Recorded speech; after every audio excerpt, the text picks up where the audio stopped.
आप देख रहे हैं आई वर्ल्ड, मैं हूं आपके साथ जुबैर अली। एक बार फिर से इजराइल की भारी मात्रा में टेंशन बढ़ती हुई नजर आ रही है। वही इजराइल जो अभी तक लेबनान के ऊपर काफी बड़े हमले करने का ऐलान कर रहा था, जहां वही इजराइल जो ये कह रहा था कि मैं अब फिर से लेबनान के ऊपर बड़ा हमला करूंगा।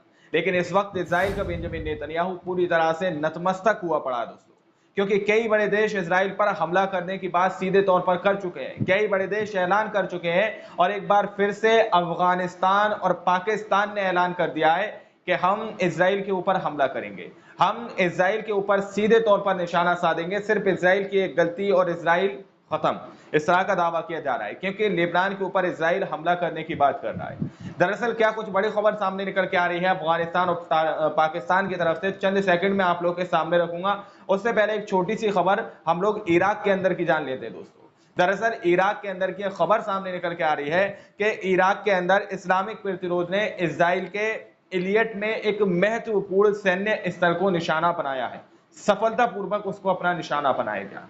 ये फोटो आप लोग देखिए, इस फोटो के अंदर एक ड्रोन जाता हुआ नजर आ रहा है जो कि इजराइल के इलियट सैन्य स्थल पर जा रहा है और जाकर सटीक तरीके से वो उस पर फूट भी जाता है और उस स्थल को पूरी तरह से ध्वस्त कर देता है, पूरी तरह से डेमोलिश कर देता है। इस रिपोर्ट को आप लोग देखिए। दावा किया जा रहा है कि इराक में इस्लामिक प्रतिरोध ने इजराइल के इलियट में एक महत्वपूर्ण सैन्य स्थल को निशाना बनाकर किए गए ड्रोन हमले की जिम्मेदारी ली है।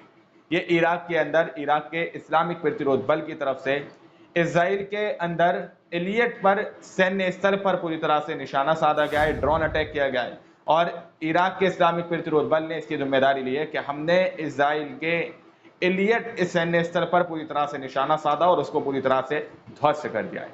ये बड़ा झटका इराक के अंदर इस्लामिक प्रतिरोध बल ने इजराइल को दिया है। अब बात करते हैं दोस्तों लेबनान के अंदर की, कि लेबनान के अंदर आखिर इजराइल को क्या बड़े झटके लग रहे हैं। लेबनान के अंदर दावा किया जा रहा है, इजराइल कह रहा है कि हम लेबनान पर अपनी सेना को तैनात करेंगे और लेबनान को दूसरा गाजा बना देंगे। लेबनान पर बड़े हमले की तैयारी में इजराइल लगा हुआ है। जैसे ही इजराइल ने इस तरह का ऐलान किया तो ईरान ने भी समझा दिया, हिजबुल्लाह ने भी इजराइल को समझा दिया कि लेबनान के ऊपर हमला करने की कोशिश मत करना। लेकिन अब अफगानिस्तान और पाकिस्तान इस जंग के बीच में कूदने के लिए पूरी तरह से तैयार हैं।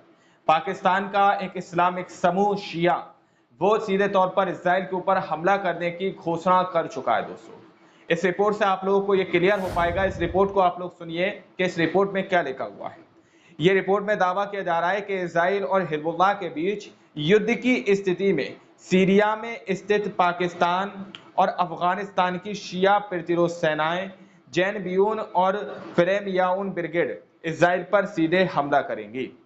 यानी कि सीरिया के अंदर जो पाकिस्तान की और अफगानिस्तान की जो शिया प्रतिरोध सेनाएं हैं, जिनका एक का नाम जैन बियून और दूसरे का फतेह मियाउन ब्रिगेड बताया जा रहा है, ये लोग सीधे तौर पर इजराइल के ऊपर हमला करेंगे यदि इजराइल लेबनान के ऊपर हमला करता है तो। और फिर ईरान ने भी कह दिया है कि ईरान के समर्थित देश के लड़ाके लेबनान पर तैनात कर दिए जाएंगे। इजराइल एक बड़ी जंग भड़काने की कोशिश कर रहा है, लेबनान के ऊपर गाजा की तरह नरसंहार करने की कोशिश कर रहा है। तो उसको लेकर अफगानिस्तान और पाकिस्तान के जो सेना है, जो शिया प्रतिरोध सेनाएं हैं, उन्होंने सीधे तौर पर ऐलान कर दिया है। जैन बियून ने और फतेह मियाउन ब्रिगेड ने ऐलान कर दिया है कि फिर लेबनान से इजराइल के ऊपर बिना किसी सीमा के, बिना किसी रोके सीधे सीधे तौर पर हमले किए जाएंगे दोस्तों। अगर इस चेतावनी के बाद भी इजराइल के बेंजामिन नेतन्याहू के को समझ नहीं आता, तो फिर ये ऐसा कहा जा रहा है, लोगों का मानना यह है कि इजराइल के बेंजामिन नेतन्याहू एक बड़ी अपने लिए चुनौती खड़े कर देंगे, अपने लिए एक ऐसी स्थिति पैदा कर लेंगे जिसमें इजराइल के नागरिक भी उस चपेट में आ सकते हैं, जिसमें इजराइल के ऊपर काफ़ी भारी मात्रा में हमले किए जाएंगे। फिलहाल इस रिपोर्ट में इतना ही। आप लोग क्या सोचते हैं, अपनी राय कमेंट सेक्शन में ज़रूर दीजिएगा। मिलते हैं अगली वीडियो में, जब तक के लिए अपना ख्याल रखिएगा।